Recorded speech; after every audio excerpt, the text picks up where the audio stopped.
अस्सलाम वालेकुम नाजरीन, मैं हनान फातिमा आसिफ बेबाक सच न्यूज में आपका इस्तकबाल करती हूँ। आइए देखते हैं आज की अहम खबर। अभी तक आपने हमारे चैनल आसिफ बेबाक सच न्यूज को यूट्यूब पर सब्सक्राइब नहीं किया है तो सब्सक्राइब कर लीजिए और लाइक शेयर कमेंट करना ना भूलें। आइए डालते हैं आज की अहम खबर पर एक नजर। कुरान जिस भाषा में पढ़ा जाता है लिखा जाता है वो है अरबी भाषा। अरबी क्या इस देश की भाषा है? वो अरब कंट्री की। तो आप इस देश के नागरिक कैसे हुए? बताइए कैसे हुए?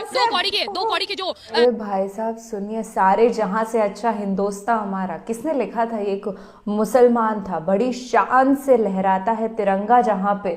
खुशबू पांडे जैसी अंध भक्त को अगर मैं देशद्रोही धर्म विरोधी भी कह दूं ना तो कम है। जी हाँ, ज्यादा बिल्कुल नहीं है। हे हाय हेलो नमस्ते जी, सत श्री अकाल, अस्सलाम वालेकुम। मैं निधि शर्मा इंडिया से, और मैं मेरे सारे प्यारे प्यारे मुसलमान भाई बहनों को ये याद दिलाना चाहती हूँ कि हिंदू खुशबू पांडे जैसे बिल्कुल नहीं होते। इनफैक्ट हम हिंदू मुसलमान तो सालों साल से साथ इस धरती पर रहते आए हैं, तो हम तो भाई बहन हुए ना। देखिए, इनके जैसे उपद्रवी बालक जो हैं वो बड़े अल्पसंख्यक हैं। हालांकि अंध भक्त बहुत सारे मौजूद हैं, पर इनका उपद्रव का जो लेवल है ना एक्सट्रीम हो चुका है, और अब वो सहन करने लायक बिल्कुल नहीं रहा है। एक्चुअली ना पानी सर से ऊपर निकल चुका है दोस्त। तो ये वीडियो ना केवल खुशबू पांडे को जवाब है, बल्कि देश भर के सारे अंध भक्त जो सोचते हैं कि हिंदू राष्ट्र बना करके वो सनातन का उद्धार करने निकले हैं। This video is not only for them but also for my loving brothers and sisters who are aware about one simple term called humanity. जी हाँ, इंसानियत पर विश्वास रखते हो तो ये वीडियो आपके लिए है। एक एक करके इन अंध भक्तों को ना करारे जवाब दिए जाएंगे, तमाचे नहीं मारे जाएंगे, क्योंकि हम अहिंसावादी लोग हैं। तो सुनिए जनाब, अगर हम महाभारत पे आ गए तो 18 दिन में आप सबके सब मुसलमान समाप्त हो जाएंगे। शुक्र मनाइए कि हम महाभारत की स्थिति पर नहीं आ रहे हैं। आपको जाना चाहिए Kurukshetra. Shame on her, shame on her। मेरे पास एक नसीहत है तुम्हारी, पुत्रन गाजी साहब, गौर से सुनना और याद रखना। उनके बारे में मत सोचो जो तुम जीत नहीं सकते कभी, क्योंकि उस जंग का नतीजा सिर्फ तुम्हारी शर्मिंदगी होगी और कुछ नहीं। I particularly do not support any wars, पर खुशबू पांडे जैसी नालायक लड़की को ना जवाब देने की जरूरत पड़ गई थी, इसलिए ऐसा वीडियो किसी ने बनाया होगा। हेट्रेड फैलाएंगे, हेट्रेड ही मिलेगी ना। अगर आप सिर्फ हिंदू मुसलमान पे बात करते हैं, मैं आपको तथ्य बताती हूँ, गलत होंगी तो भी इस्लाम कबूल करूंगी। हमारा धर्म भाषा क्या है? हिंदी। हमारी प्राचीन भाषा क्या है? संस्कृत। हमारा वेद, हमारा महाभारत, हमारा रामायण, हमारा गीता, हमारा पुराण लिखा है किस भाषा में? संस्कृत भाषा में। कुरान जिस भाषा में पढ़ा जाता है लिखा जाता है वो है अरबी भाषा। अरबी क्या इस देश की भाषा है? वो अरब कंट्री की। तो आप इस देश के नागरिक कैसे हुए? बताइए कैसे हुए? दो कौड़ी के जिनके दो कौड़ी छोड़िए सर, कौड़ी भरा औकात नहीं था उस राजाओं को। ठीक है, आज उनका तस्वीर देखिएगा, राजा तो कहीं से नहीं लगते थे, इतने भी नहीं आते थे हमारे राजाओं के। महाराणा प्रताप और शिवाजी के इतिहास ही हमें गलत पढ़ाया गया, और ये इतिहास की बेसिक पे जज करने वाले हैं। अरे भाई साहब सुनिए, सारे जहां से अच्छा हिंदुस्तान हमारा, किसने लिखा था? ये एक मुसलमान था, बड़ी शान से लहराता है तिरंगा जहां पे वो लाल किला महान है। Apart from himself and his family, the one who thinks about the nation is a true citizen. ये किसके शब्द थे? महाराणा प्रताप के। चेतक पर चढ़ जिसने भाले से दुश्मन संघारे थे, मातृभूमि की रक्षा के लिए उसने जंगल में कई साल गुजारे थे। ऐसे प्रतापी राजाओं के नक्शे कदम पर हम लोग चलेंगे। कोई भी अगर देश का विकास चाहता है, एक ट्रू सिटीजन महाराणा प्रताप जी ने जैसा कहा ना, सच्चा नागरिक इस देश का बनना चाहता है, तो हिंदू मुसलमान पर लड़ाई करना छोड़ दो, बल्कि उन्हें साथ में लेकर के आ जाओ। बहुत तरक्की करेंगे, बहुत तेजी से विकास होगा।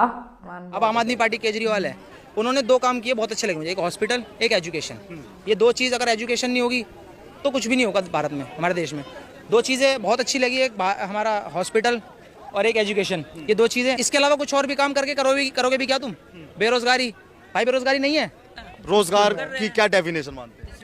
रोजगार की हमारे लिए नहीं है। अरे भाई, रोजगार की डेफिनेशन क्या होती है? इतने सारे इंजीनियर हैं, इतने सारे पढ़े लिखे, 12वीं जो कह रहे हैं, बीए करके इतनी सारी चीज़ें।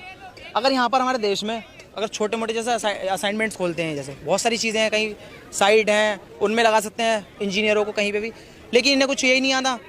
सरकारी जो भी जितनी भी सारे सरकारी वो हैं डिपार्टमेंट, जितने भी ऑफिस हैं, उन सबको प्राइवेट करे जा रहे हैं। हमारा भाई है, 12th कर ली, 2nd ईयर कर रहा है कॉलेज में, कहाँ पे कर रहा है? KFC में काम कर रहा है। रोजगार का मतलब पहले 12वीं कर लेते थे ना, उसके बाद भी 12वीं करने के बाद कि जी ये इतनी बड़ी नौकरी उतनी बड़ी नौकरी, आज के टाइम में कुछ भी नहीं हो रहा भाई, सब देख लिया हमने।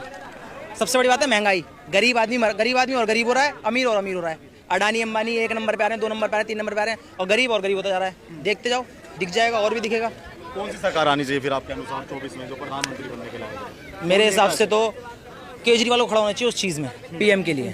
हाँ, ये कह रहे हैं कि केजरीवाल की सरकार अगर देश के लिए बन जाए तो सबसे अच्छा। हाँ बिल्कुल, दंगा होगा, देश खत्म, यही तो चाहते हैं लोग। भारत खत्म, हिंदू राष्ट्र ऐसे भी नहीं है, जो बनने वाला है उसको भी खत्म कर दे। नहीं क्यों नहीं था तो बहुत, अरे था, क्या बात करते हो भाई। अफगानिस्तान, ईरान कहाँ तक था? 83 लाख। अरे इंडिया वो भी हमारा हिस्सा है सर, वो भी हमारा अंग है। हमारा अखंड भारत, हमारा अखंड भारत जो कि 83 लाख वर्ग किलोमीटर क्षेत्रफल तक फैला था, आज सिर्फ 33 लाख वर्ग किलोमीटर क्षेत्रफल की छोटी इकाई में रह गया। हमको वो वापस चाहिए। भाई की फट गई इतनी सी देर में, हद होती है। जब पिछवाड़े में नहीं हो कूदा तो बीच में काहे कूदा। वाह, ऐसे शब्दों का इस्तेमाल करके आप हिंदुत्व का बहुत प्रमोशन कर रही हैं, आपको बड़ी खुशी होती होगी। मेरी प्यारी बहन खुशबू, आपके सामने जो ओपोनेंट है वो इसलिए नहीं भागा क्योंकि डिबेट चालू हो गई थी, वो आपका लहजा देख करके भागा। कितनी नफरतें फैलाती, आप तो एक्चुअली नफरत की बदबू फैलाती है, जबकि आपको तो प्यार मोहब्बत की खुशबू फैलानी चाहिए थी। पर अभी भी वक्त है, सुधर जाओ, माफी मांग लो। ये जो हरकतें तुमने करी है इस देश के अंदर, ये बढ़िया नहीं है। और सुनिए, अफगानिस्तान अगर आपके देश का हिस्सा था तो इतनी ज्यादा नफरत आप मुगल लोगों से क्यों करती है? बीती ताही बिसार दे, आगे की सुधले। जो हो चुका है उसे छोड़िए। कितनी नफरतें आप अपने दिलों में लेकर के चल रहे हैं, उससे ज्यादा अगर प्यार होता तो अभी देश कहाँ का कहाँ पहुंच जाता। इतना जोश और आक्रोश है, उसको पॉजिटिविटी में लगाइए। पर खैर, ये अंधभक्ति है मेरे दोस्त, तबाह होते हुए भी तबाही नहीं दिखती। ये अंधभक्ति है, इसकी कोई दवाई नहीं बिकती। हमें क्या पता, मुगल महान थे ना, अकबर बाबर, 2 कौड़ी की औकात नहीं थी इन लोगों को महान बता दिया है एनसीईआरटी ने, और आज उन पे मूवियां बन रही है। अच्छा। कभी जोधा अकबर, मुगले आजम, आखिर क्यों? अभी बदत है भाई, अभी बदत है। 1398 1398 तैमूर हिंदुस्तान आता है, तबाही मचाता है, सब कुछ खत्म कर देता है। 1398 से लेके 1556 सेकंड बैटल ऑफ पानीपत, आप समझ लो 150 साल हिंदुस्तान की हालत खराब, सब कुछ तहस नहस। और उस परिस्थिति में सर 1556 में एक 15 साल का लड़का गद्दी पे बैठता है, अकबर। सर हालात देखो आप, हम नाहक में उसे ग्रेट नहीं कहते सर, हम ग्रेट सिर्फ इसलिए कहते हैं कि भाई तुमने इस हालात से तुम निपटे कैसे। एक आदमी कह रहा है मेरा पड़ोसी मुझे गाली दे रहा है, सबके सर ये इन लोग की दिक्कत यही है, अगर बात करना है तो डिबेट करें, सामने करें। यही लोग हैं जो पीठ पीछे जाएंगे तो और कमेंट्स करेंगे, यार ये लड़की हिंदू मुसलमान कर रही है, यार ये तो पैसे पे आ गई। तो भाई तेरे को पैसे नहीं चाहिए, मेरे को तो नहीं मिल रहा, मैं साफ बोल रही, जिस दिन मिलेगा उस दिन मैं चीख के बोलूंगी, अरे भाई मेरे को मिलते हैं यार, लेकिन तेरे को नहीं चाहिए क्या? या तेरे में गुब्बा तो नहीं है? आया आके डिबेट कर, और नहीं कर सकता है तो किसी पार्टी पे एलिगेशन लगाना हक नहीं है, नहीं कर सकते हो यार, फिर करो शख्स प्रमाण के साथ करो, अन्यथा मत करो, बेहतर होगा। कह रहे हैं कि मोदी ने तो बिल्कुल बर्बाद कर दिया, सब प्राइवेट कर दिया, बेरोजगारी कर दी। बता रहे थे कि मेरा भाई बीसी है और केएफसी में काम करता है। अच्छा, बेरोजगारी सबसे बड़ी बात तो यही है। मुसलमानों पे आएगी। चना दाल महंगा, पेट्रोल महंगा, डीजल महंगा, सब महंगा। ये किसने बताया? कांग्रेस में। लेकिन हमारे देश में 1 करोड़ रोहिंग्या आ गए हैं, ये किसने बताया? भारतीय जनता पार्टी में। और जिसके लिए सीए एनआरसी लाए, क्यों मिलेगी रोजगार? किस चीज के लिए मिलेगी? ये अरविंद केजरीवाल के बारे में बहुत ज्ञान फूक के गए हैं ना, अब मैं इससे जवाब चाहती हूँ, आखिर क्यों रोहिंग्या से भगाए गए मुसलमानों को हमारे देश में शरण दे रहे हैं? आखिर क्यों? सर्वप्रथम हक तो हमारा है ना, हमारा है, हम हिंदुओं का है, तो फिर क्यों उनको ये दिया जा रहा है? और अगर उनको दिया जा रहा है तो फिर रोजगारी के लिए काहे हाय हाय करो, मरो। और दूसरी नंबर बात, जो हमारे देश के असली मुसलमान हैं, वो अगर चाहे तो इन रोहिंग्या को एक झटके में निकाल के फेंक सकते हैं, ये बोल के कि बेटा, क्योंकि उन लोग को पता रहता है कि वो कहाँ है। अच्छा। कि ये देश हमारा है, ये देश हमारा है, यहाँ सर्वप्रथम हक हमारा है। तो तुम लोग जो इस देश के नहीं हो, जो इस देश के मूल निवासी हैं, उनका पहले हक है। जो इस देश के नहीं है, तुम जाओ। क्या इन्होंने ऐसा किया? नहीं किया, तो फिर क्यों हाय हाय करते हो बेरोजगारी महंगाई के लिए? और छोड़ो, सबको चाहिए सरकारी नौकरी, आबादी बढ़ाए जाओ, दर्जन पे दर्जन पैदा करते जाओ, चाहिए सरकारी नौकरी। किस चीज के लिए सरकारी नौकरी? क्या कहाँ से मिलेगी सरकारी नौकरी? एक बार नरेंद्र मोदी जी ने बोल दिया पकौड़े बेचो, रोजगार मिलेगी। अपने एक बार शुरू तो करो। मैं मानती हूँ कि पकौड़े बेचना कोई छोटा मोटा काम नहीं है। हर धंधा, कोई भी धंधा छोटा नहीं होता है, सारे धंधे महान बड़े होते हैं। पर इसका मतलब ये नहीं है कि प्रधानमंत्री जितना बड़ा आदमी हमको ये सजेशन दे कि भैया तुम पकौड़े तलो सड़क के किनारे खड़े होकर के, तब जाकर के देश का उद्धार होगा। ये भी याद रखिए दोस्तों कि सभी की सोच अगर इनके जैसी होने लग गई तो इतने सारे हिंदुस्तानी अब्रॉड भी जाते हैं, उनकी इतनी हेल्प होती है। इंसानियत नाम की चीज ना गायब हो जाएगी दुनिया में से। ये अपने ना नोट्स पढ़ करके आती हैं कि कुछ भी अगर टॉपिक छिड़ गया तो मैं उसका सारा जो दोष आरोपण है वो मुगल्स पे डाल दूंगी या फिर रोहिंग्या मुसलमानों पे डाल दूंगी, क्योंकि फैक्ट्स तो इनके पास होते नहीं है, पर इनके पास वो पॉइंट्स जरूर होते हैं जिन्हें सुनकर के अंधभक्तों के कान से खड़े हो जाते हैं। बेहतर तो यही होगा कि ये इंटरव्यूज देने से अच्छा है पकौड़े तले कहीं रोड के किनारे खड़े होकर। पर खैर इनके पकौड़े कौन खरीदेगा, नफरत भरे पकौड़े नो वेज। हमें तो प्यार मोहब्बत भरी हुई पकवान खाने हैं। प्रधानमंत्री मुसलमान बनेगा। भाई साहब अगर ये वर्तमान सरकार कह रही है ना हिंदू खतरे में है, वर्तमान सरकार कह रही है ना हिंदू खतरे में है, तो हम तो बिल्कुल कहते हैं कि भैया भारत के संवैधानिक पद पर बैठा हुआ हर एक नागरिक हिंदू है, और फिर भी अगर हिंदू खतरे में है तो एक मौलाना को प्रधानमंत्री बना दीजिए, मुसलमान भी खतरे में आ जाएगा। मुसलमान देश चला लेगा? क्यों नहीं चला पाएगा, क्यों नहीं चला पाएगा? क्यों मुसलमान प्रधानमंत्री बन जाएगा तो देश नहीं चलेगा? तो सनातनी को बर्दाश्त होगा? भैया सबको बर्दाश्त होगा, सबको बर्दाश्त होगा। आप एक्सेप्ट करेंगे अगर प्रधानमंत्री यहाँ का मुसलमान बन जाए तो आप एक्सेप्ट करेंगे? भाई देखो जो संवैधानिक पद पे बैठ जाएगा वो हिंदू मुसलमान नहीं करेगा वर्तमान पॉइंट टू बी नोटेड।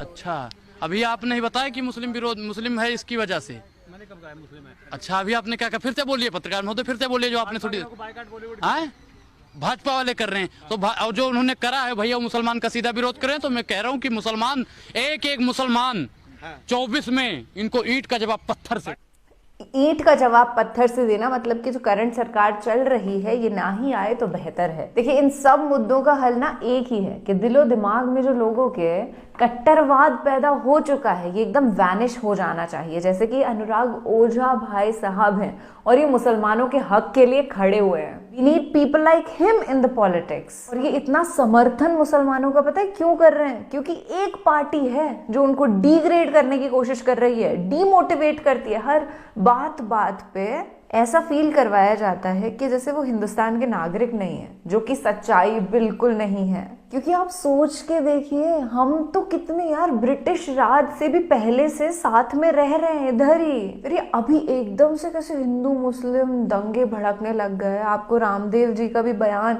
जी गलती से बोल दिया, सॉरी, मैं माफी चाहती हूँ। वो लाला रामदेव हैं, बहुत बड़े बिजनेसमैन हैं जो लोगों को हिंदू राष्ट्र बनाने की लॉलीपॉप पकड़ाते हैं, उनको ऐसा फील करवाते हैं कि अरे वाह मैं बड़ा हिंदुत्व का महान प्रचार कर रहा हूँ, बट असलियत में ऐसा कुछ नहीं है। अभी उन्होंने नमाज के खिलाफ बयान दिया है। क्रिश्चियंस जो हैं, जितने भी ईसाइयत को मानने वाले लोग हैं, उनके खिलाफ ऐसा बयान दिया कि बस क्रॉस पहन लेते हैं और है क्या उनके धर्म के अंदर।